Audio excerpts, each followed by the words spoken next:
Welcome to The Grand Balance, a bi-weekly podcast hosted by two working grandmas navigating the beautiful chaos of work and family. Hi, I'm honored to introduce my longtime friend who I've watched ascend up the ranks in education and is now a bigwig in dual language. She has been an educator in San Diego Unified for 31 years and is currently the program manager of the dual language department at San Diego Unified School District, a department she helped establish 3 years ago. Welcome to the podcast, Sylvia. We're excited to have you. Thank you for having me. I feel like I'm with bestie again. No, we're definitely excited to hear some information about dual language. I know it's a topic for a lot of people and becoming more and more popular. So hopefully our listeners will learn how to support their grandchildren in this type of education if available. Yeah, and Sylvia, just as a background, I had the opportunity to put my children in dual immersion and I decided not to. So I'm going to be your challenger today as we talk through all of this. Okay, welcome. Come on. Bring it on. That's what she's saying. All right. Well, I have a question. You have dedicated your career to helping children succeed. What motivated you to choose a career in education? I think I was 5 years old when you have to write, what do you want to do when you grow up? And I said I wanted to be a teacher. And so I've known my whole life that I wanted to be a teacher. So there's never been anything else that I wanted to do. And, as a 5-year-old, 6, 7, 8, 9, I would get the neighborhood kids together and teach them. And just, being the eldest in the family, you kind of just grow up being like a leader and just, as other people call it, a Bossy. I was going to say, I'm also the eldest, so I've been called bossy as well. So for grandparents unfamiliar with dual immersion, can you explain how it works and what the long-term benefits are for students? I think I'm going to start by what is dual language education. So what this is, it's an academic program that is taught in two languages. So the second language is acquired, but you at the whole time you're maintaining your primary language. So let's just give Spanish as an example. Your kids already know English and they are acquiring a second language. This is an additive approach. We don't want them to lose one language and just learn another. We want this to be an additive approach to develop bilingualism and biliteracy. And all of this is based on the 3 pillars of dual language. So the 3 pillars are bilingualism and biliteracy, because you want them to be able to read and write in both languages. Grade level academic achievement, which is really important because you want them to be at grade level or above in both languages. Like I said, this is additive, so you're not going to lose one over the other. And also this third pillar is social cultural competence. So we want them to be immersed also in the culture. And there are different types of programs, but for example, one-way immersion is designed for students of one linguistic group. So that would be like the whole class already knows English. They're all fluent English speakers and they're learning another language. There's also two-way immersion, dual language immersion, which is designed for 2 linguistic groups. So you have students that are English only and students that are English learners. But the goal is the same. The goal is, like I said, to have grade level academic achievement in both and bilingualism and biliteracy in both. Wow, what an amazing program. The options our kids have are really unlimited these days with that type of program where you're able to acquire a new language. Yeah, and there's a lot of myths that I can cover later, but there's also a lot of benefits. The students just, when you talk about the social cultural competence, that one doesn't get as much attention. But like you're really developing an appreciation of like cultures and languages, and it develops just more problem-solving skills, empathy, creativity, and then obviously like job opportunities in college and all that other good stuff. But this is what you have to be in it because you want it for your children. So like you just asked about grandparents. I mean, grandparents or parents, this is a choice program for your family. So if you want your child to be bilingual, then you should enroll them. If you don't or you're not sure, then you really shouldn't, because you can't go in and out of a program. Once you're in it, you're in it. And then hopefully, you continue until high school. But parents need to want this as a goal. Just like if you were to enroll your child in an art school or sports or whatever, like you should know this your children are super adaptable. They're going to be fine, but you need to be on board as well. Well, and I think that's where having more education about it is going to be important because when I Yeah. was raising my kids, I had a lot of questions and I didn't get a lot of answers. And so that's why I had decided not to do it. My department, we go out and have family meetings, parent meetings, and we're not just advocating for it, but we are educating about it. And we invite the parents into the school because we know that the parents are more scared than the kids, really, because the kids are going to adapt. And I know a story of a little girl that she came home after the first day of kindergarten and she's like, oh my goodness, my teacher doesn't understand English. I'm going to have to teach her. All she does is speak this other language, and I'm just going to have to teach her. And, by the end of the month, this little girl understood, oh, okay, I get it. And they're just so flexible. But Yeah. I didn't say exactly what this immersion education is. So this is like just a unique way of students learning a second language, but it's in a natural setting. So what we know is that students, when they have a deep exposure to language, like in a program like this, they learn language way better than those that wait until high school. Like a lot of us, maybe you also took in middle school and high school. And think about when you took French or any other language, like you don't really get to speak it that much. So you don't get to practice it that much.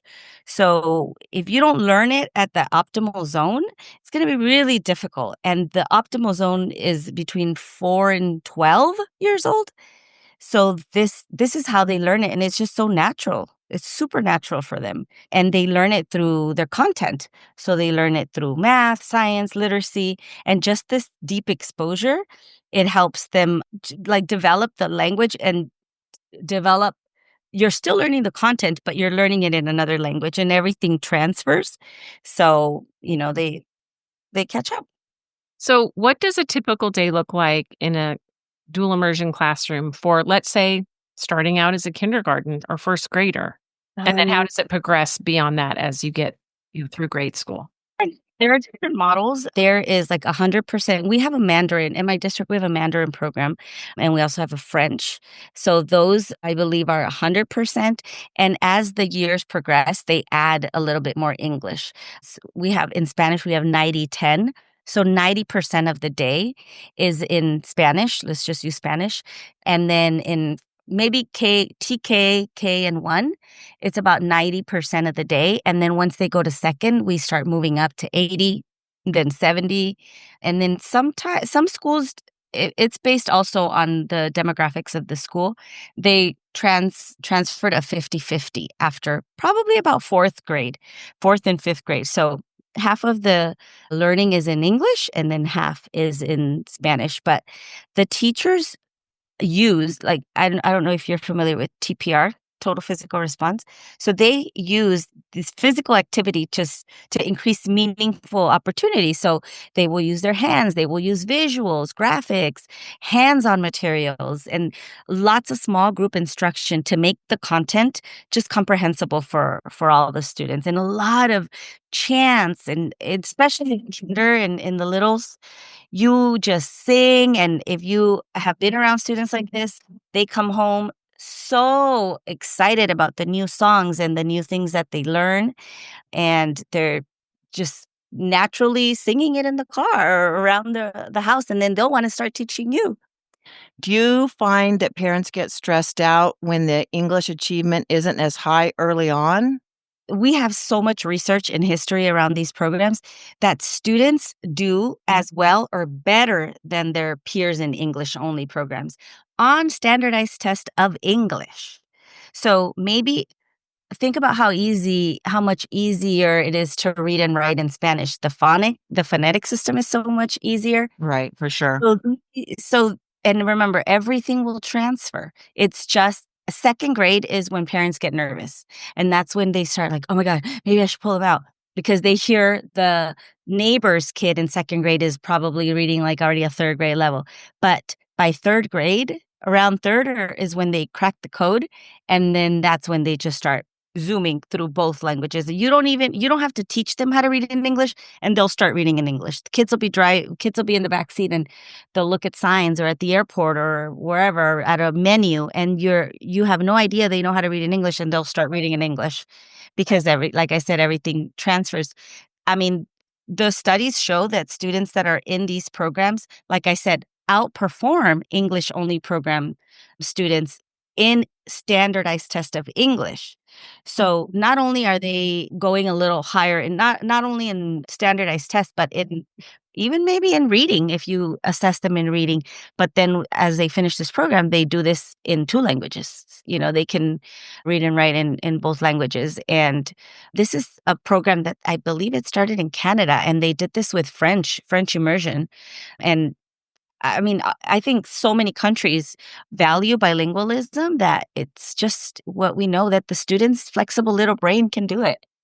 That's really impressive. That was one of my main concerns because I had heard from others and probably other things that I've read that they will have a dip and Yeah. then they would come out of it, but there is that dip that I thought we'd have to be worried about. But you're looking at the dip in English. But if you think about it on the other way, there's not a dip in Spanish. If anything, they're probably excelling in their Spanish and maybe even reading above grade level. But And aren't all the tests in English? I'm talking about like the assessments that the teachers will do. The state assessment is Yeah, the standardized test. but they also have a state assessment. It's called CSA, California Spanish Assessment.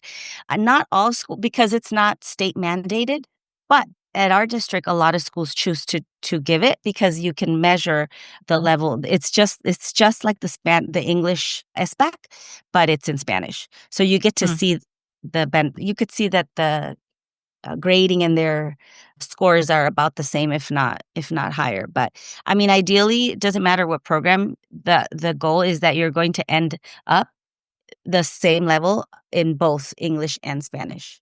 Yeah, that's funny you mentioned that. I was just talking with my sister today about how almost every country values bilingualism more than we do here in the United States. Yeah, I know. That's pretty sad. I know And it is there's crazy. so many benefits. I mean, their brain is like a sponge, and they can do it. And you can support at home. There's lots of ways that you could support at home, even if you don't speak a word of Spanish or whatever language that they're picking up. So tell us how, because that was going to be one of my questions. That's what I was going to say. As parents and as grandparents, how would an English-speaking family support a child in dual language? So as grandparents, your job, and just as parents, is to support and encourage, but you're encouraging them. Obviously, you're excited that they're learning a second language, but if you can't help them in the second language, it's okay. Help them maintain their home language. The stronger that the child is in English, the faster that they're going to learn the second language. Like I said, everything transfers, and there's research that students, even with IEPs, like, this is not going to stop them. If they're going to have a learning disability, they're going to have it in any language. So there's no reason for them not to be in these programs. And if you can support them at home by reading with them in English, then do that. Because, soon they'll be speaking to you and reading to you in Spanish, and you can listen to them read in Spanish. You can have books, you can have TV shows, you can have Duolingo on your computer. You can have a lot of different ways just to encourage them, and so that they could see that you're excited about it. I mean, any parent can support them. Even if you're not fluent, you could even ask them, "Oh, teach me some basic phrases. Like, what do you do in school, or calendar or whatever." I mean, simple activities, like even like labeling objects in the house. That you can label the refrigerator, you can label, the bread or whatever, groceries or whatever around the house, and just play it as a game, and encourage them to teach you the songs that they're learning in Spanish. You do have to have really good communication with your teacher, because a lot of times they send you anything that they're learning in the classroom, they'll send it so you can practice at home. And now you'll be exposed to it too. And kids can pick up language through repetition. And even though you're not perfect in it, they'll have a blast listening to you try. Well, and there's always Google Translate. Yeah. Worst come to worst, right? Yeah. These have been some great tips for grandparents that might have it come up in their families with kids maybe trying to make the decision of whether to do a program like this, where parents can or grandparents can advise the parents, which I think is a great thing. And I love your passion, by the way. Thank you. Another thing that I've heard, I just did a parent meeting last week, and one of the parents was like, "Oh my gosh, but they're gonna get confused. How are they gonna learn 2 at once? And they're not gonna speak either one, or they're going to just be silent." But like I said, learning 2 languages, it doesn't cause confusion. It doesn't even cause speech delays, because that's what I think this person was thinking. Like, kids naturally, they learn to distinguish between the 2 languages. I mean, there's research that kids have been doing this since babies. And as they grow, they can switch between the 2 languages. So sometimes I'm an English learner as well. There's code switching, or there's times that you think of the word in Spanish, and this will happen to your children as well. They'll think of the word in Spanish, or they want to say it in English, but they know it in Spanish. So your brain is like working double time. That's what I tell the kids. Your brain is working double time because you can think in 2 languages, and you can say it, but you could think it in 2 languages, and you can choose how you say it. But the earlier the exposure, the better it is gonna be for that cognitive flexibility. You really need your brain. It's like a muscle. So if you're working double time, your brain's going to work double time. Well, and I guess exactly hitting the sweet spot in the brain development is ideal. That's why it's important to do it in the early years. Yeah, and then us grandparents, we're losing brain cells every day, so Unfortunately, that might be true. So, It's one it's of a the teach reasons I didn't put my son in, he actually cried and begged me not to put him in because so many of the students already spoke Spanish because he had played sports with most of them, and he cried and screamed. He didn't wanna feel stupid. How Mhm. do you help kids like that feel confident? And, how do they make friends on the playground and, if they don't speak the language, but all the other kids already speak the language? It's like a self-esteem thing. And I was so worried about hurting his self-esteem that I thought he was too young to be stressing out about stuff like this. And I think it comes with the attitude at home. If you make it seem like, "Oh my gosh, I'm stressing for you," but if you have the attitude like, "Oh my gosh, let's just try it. Let's try it," and you will see, and I guarantee within the first month, they're going to forget that they were nervous about it. Every kid is gonna be nervous on the first day of school, no matter what language you're speaking. Yeah, You have true. criers every day. The first month of school, you have criers. But if you make it a positive learning experience, they're gonna have a wonderful time, and they're gonna have a wonderful experience. The kids outside in the playground, they're probably going to go back to English. And people don't realize English, I mean, you do realize English is all around us, so they will go back to English. But the only place that they can practice oral and just the academic Spanish is in the classroom. So you can't stop them from speaking in English. So I don't think that his friends would have chosen to speak Spanish in the playground. I really think they would go back to English. And then the kids help each other. Like I said, the two-way program that I was talking about, half of the kids are English learners and the other half are English only. So that's actually the program that my daughter was in as well. And now we have so many immersion bilinguals that almost all kids are exposed to multiple languages before they come into kindergarten. But the teachers make it fun. They see how the other kids are having fun, and they will do it. I mean, we have that Mandarin program. The kids are not coming in knowing Mandarin, and everyone just supports each other. Yeah, that's And amazing. I know you mentioned kids with IEPs and you recommend that type of education for them or anyone with disabilities. Is there any type of child you would not recommend dual language education for? Before that's a you good answer that, can you please tell us what an IEP stands for? So it's an individual education program, and this is a plan or a program for students that have perhaps a learning disability, but really we don't discourage. We actually promote it because students that are in dual language, like I said, if you have a learning disability with processing or even with speech, you're going to have it no matter what. This is not going to hinder you. And most students, like I said, they have nothing to lose, but they have so much to gain. So we've seen students do very well, even with IEPs. If they're going to struggle in any language, but at least they're going to get out knowing multiple languages and having this exposure. I think there's one disability, I can't think of the name of it, that says that this would actually not be the best for. But kids are thriving in these programs, no matter if they have a disability or not. I mean, the support that they get for the IEP, like let's say it's pull out where they give them some kind of a therapy.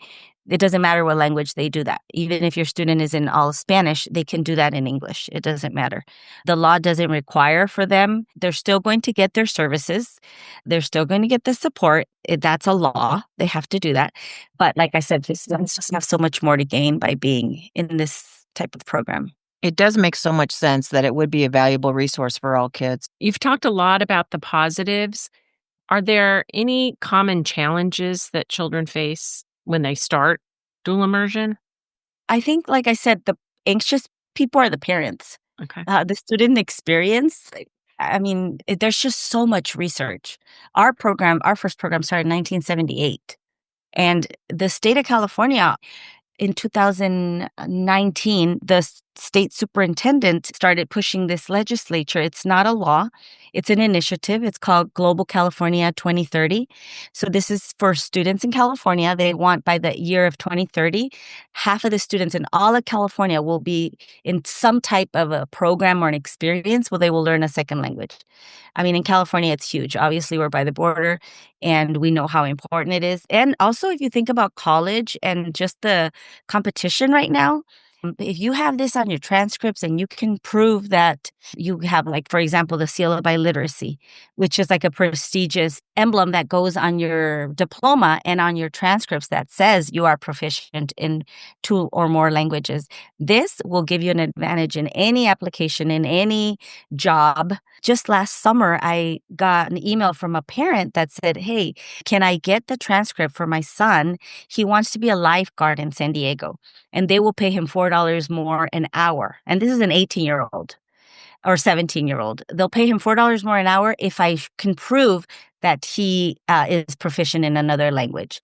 And this is here. Wow. Well, back to the college thing even, not only acceptance, most colleges or universities do require a foreign language, and it'll just make that whole experience so much easier for a student going in because they've already had the exposure to the foreign language. And also, you take the AP test. I'm sure you're familiar with the AP test in another language. So now you go in to college already with those units in your back pocket. Right. Yeah, that's Right. both of my kids did that, and it did definitely put them ahead because they were able to test out of all the foreign language requirements at the university.